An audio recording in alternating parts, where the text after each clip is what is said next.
ആദ്യകാലത്ത് തന്നെ സഹായിച്ച നാട്ടുകാരനായ മുരളിയെ പതിറ്റാണ്ടുകൾക്ക് ശേഷം കണ്ടുമുട്ടിയതിന്റെ സന്തോഷത്തിലാണ് പ്രമുഖ വ്യവസായി ഗൾഫാർ മുഹമ്മദ് അലി. തളിക്കുളത്തെ ജീവകാരുണ്യ പ്രവർത്തകൻ അബ്ദുൾ അസീസാണ് മുരളിയെ കണ്ടെത്തി ഡോക്ടർ മുഹമ്മദ് അലിയുടെ അടുത്തേക്ക് എത്തിച്ചത്.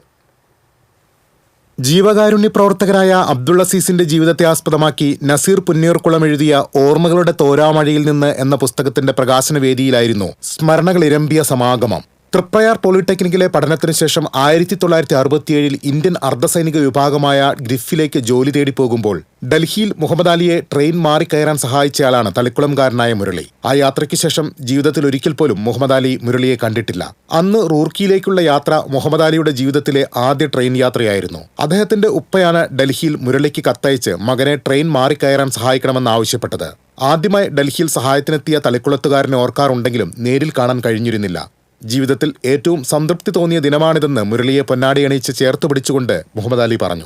പുസ്തക പ്രകാശന ചടങ്ങിൽ Edassery CSM school manager PK Hyderabadi, Muhammad അലിയുടെ ഭാര്യ റസിയ, നാട്ടുകാരായ ഹൈദരലി, അബ്ദുൾ അസീസ്, സഹപാഠി കേണൽ റപ്പായി എന്നിവരും സംബന്ധിച്ചു. TCV news, Triprayar.